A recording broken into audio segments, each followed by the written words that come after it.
porque o que eu quero falar com vocês aqui hoje é sobre mapeamento de gastos, tá? O que acontece quando a gente faz o nosso levantamento de gastos? E aí eu vou abrir a planilha aqui. Ó, eu tô com essa planilha aberta aqui, que é a planilha até que eu fiz o levantamento de uma aluna minha da mentoria, tá? E aí o que eu quero mostrar para vocês? Quando a gente preenche a planilha, né, na aba aqui de anotação, a gente vem para a parte aqui depois de orçamento mensal.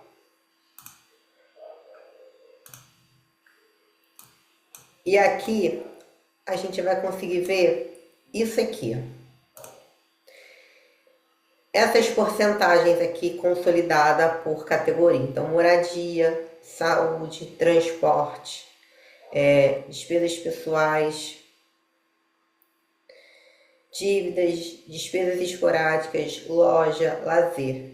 Gente, isso aqui é basicamente um mapeamento de gastos, tá? Por que eu tô falando sobre isso aqui com vocês hoje? Porque hoje o que eu quero mostrar para vocês é o que vocês têm que levar daqui para frente para a vida de vocês, que é como eu vou agora equilibrar o meu orçamento. Porque é muito importante que vocês entendam que se vocês gastaram a mais, sei lá, no mercado, esse dinheiro que você gastou a mais no mercado, ele vai ter que sair de algum lugar. Então, por exemplo, essa semana eu gastei a mais com o meu dinheiro com lazer. Esse dinheiro que você gastou no lazer, ele vai ter que sair de algum outro lugar. Então você vai ter que gastar a menos numa farmácia, no mercado, no combustível. Você vai ter que arranjar algum jeito de gastar a menos em outras áreas da vida de vocês. Quando a gente faz o levantamento de gastos, a gente consegue ver como que está dividido o nosso orçamento.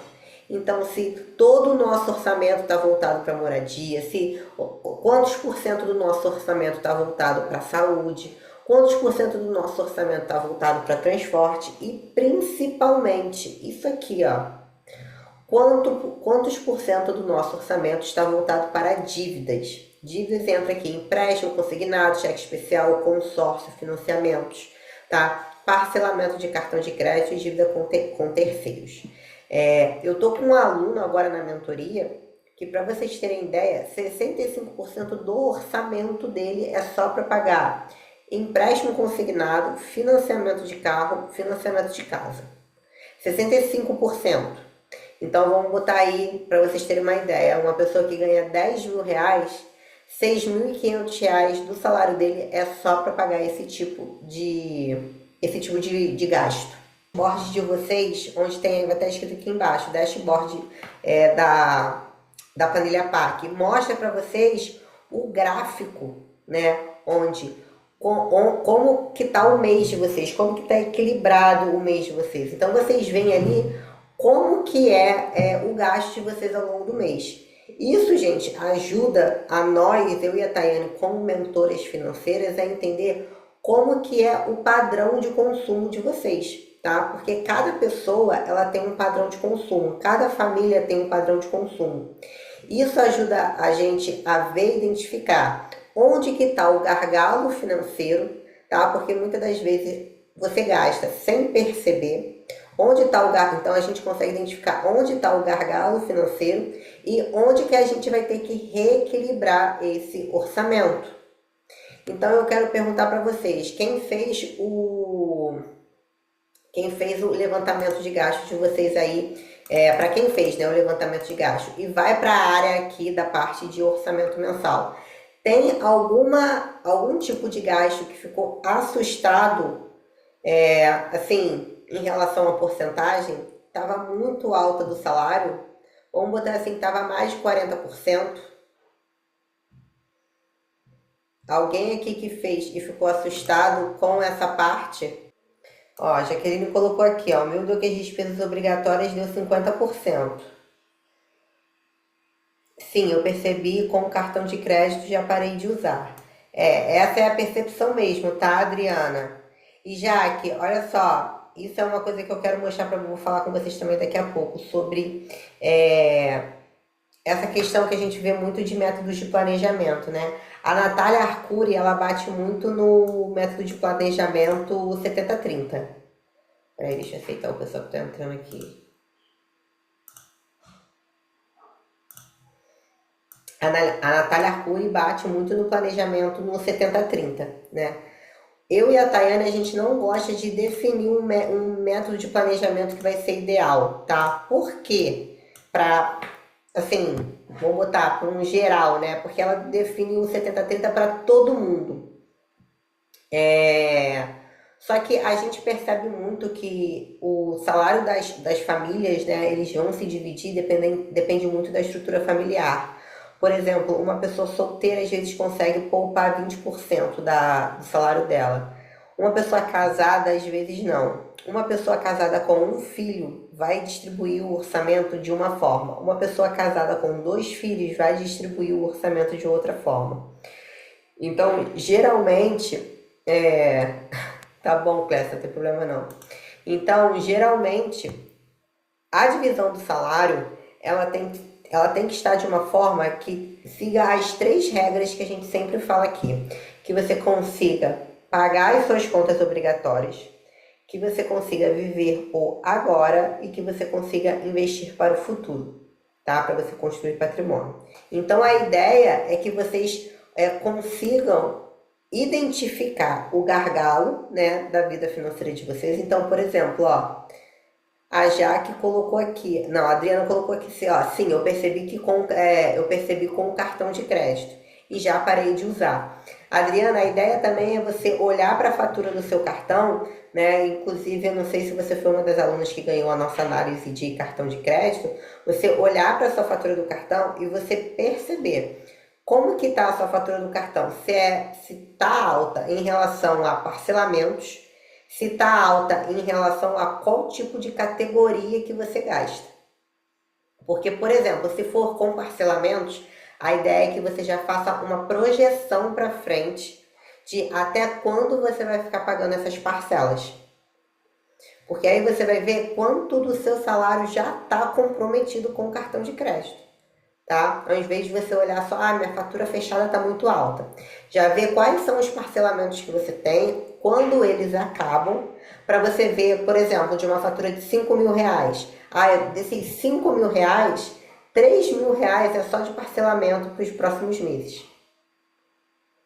Então, assim, a ideia é que daquela coisa assim, eu não posso mais parcelar.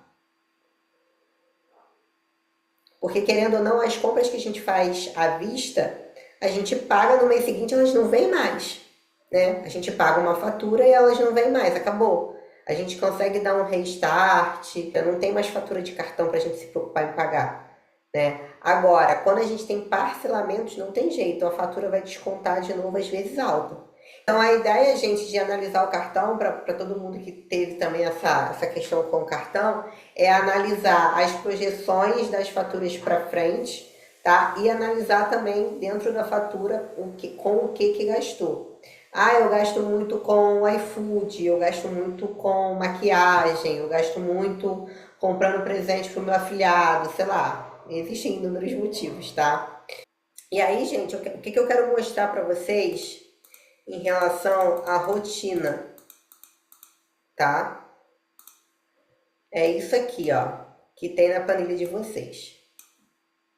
A gente colocou aqui métodos de planejamento de salário, a gente colocou os clássicos, tá? Para vocês terem uma ideia. Esse aqui é o da Natália Arcuri, né? Esse aqui é o 50-20, o 50-30-20. E a ideia aqui é facilitar a vida de vocês. Então aqui, ó, é só vocês colocarem o salário, que já vai aqui, sair aqui dividido, basicamente, né? Todos os valores que vocês têm que determinar e como que ficaria a porcentagem. De uma forma que vai ficar equilibrado, tá bom? Aqui são esses métodos clássicos, tá? Que isso aqui, como eu já falei para vocês, é muito legal de vocês usarem como referência, tá? Não como regra. E eu vou até contar para vocês a minha história, tá? Eu, quando comecei a estudar educação financeira, isso aqui para mim, método 70-30 era lei. da minha vida. Eu tinha que conseguir poupar 30%. Aí eu conversando com a Tayane, né, a Tayane na época ela só namorava, agora ela tá casada, morando com o marido dela e tal, mas na época ela só namorava ele, então as finanças dela eram separadas. E aí ela me falava que ela conseguia poupar 50% do salário dela. Eu ficava assim, gente, aí eu ficava me sentindo um nada, porque eu não conseguia poupar nem os 30 que manda o método 70-30. Mas aí, depois que a gente fui parar para analisar, eu falei, gente, eu sou casada, eu tenho um filho, eu tenho um financiamento imobiliário, eu tenho um carro, a Tayane morava com a avó, não tinha carro, não tinha casa, não pagava aluguel, ela ajudava a avó dela dentro de casa. Então, se for parar para pensar, a estrutura familiar é uma, os gastos são outros, né? As prioridades são outras. Pra você ter ideia, eu pagava um plano de saúde, eu tinha um plano de saúde, a Tayane era dependente da avó dela, então o plano de saúde dela quem pagava era a avó na época. Então, assim, eu tinha que pagar o plano de saúde meu, do meu filho e do meu marido. Então, assim, o meu filho tinha a escola dele que a gente pagava, né? Eu tinha que levar meu filho na escola. Então, assim, eu tinha um carro, na época eu ainda pagava o empréstimo do carro e o financiamento da casa. Então, assim, eram muitos gastos, a renda era praticamente, não me lembro se era um pouquinho a mais, mas não tinha muita diferença de salário na época entre nós duas. E ela conseguia poupar 50%, eu conseguia poupar na época acho que 8% da minha renda. Mas para minha vida naquele momento era o que dava para mim. Por isso que eu tô querendo dizer aqui para vocês que isso aqui ele serve como referência, mas não regra, para vocês não levarem isso aqui como regra para a vida de vocês. Mas que dependendo da estrutura familiar de vocês é possível que vocês consigam. A ideia sobre começar a poupar dinheiro é que vocês determinem pelo menos um valor para vocês começarem a criar o hábito. Então, começar a criar o hábito de, sei lá, tirar 30 reais por mês, 50 reais por mês, coloca lá numa caixinha do Nubank, você pode colocar o valor que você quiser, só para você criar esse hábito. E aí, ao longo do tempo, conforme as coisas, as finanças forem melhorando, vocês vão conseguindo colocar cada vez mais dinheiro. Eu comecei assim, gente, eu comecei poupando acho que 30 e poucos reais na minha época, quando eu comecei a investir, tá? E aí aqui, gente, frente a esses dois métodos, né, que é o método 70-30 e o método 50-30-20, tem o nosso método, que é o método MSP. Deixa eu tentar abaixar aqui.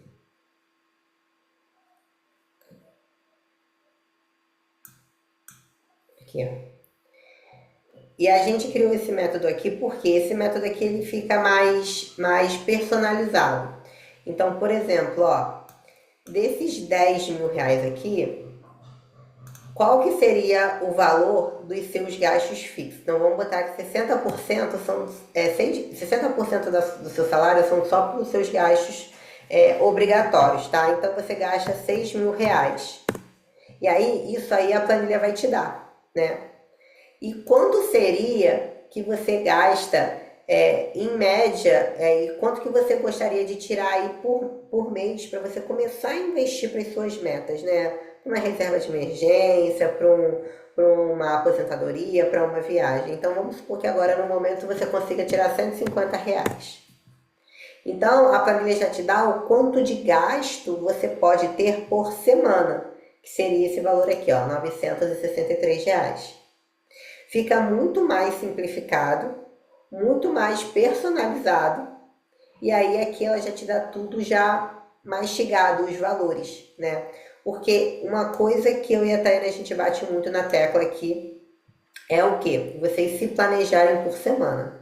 A rotina do saldo positivo é justamente esse checklist de coisas que vocês têm que fazer para ter cuidado com o dinheiro de vocês.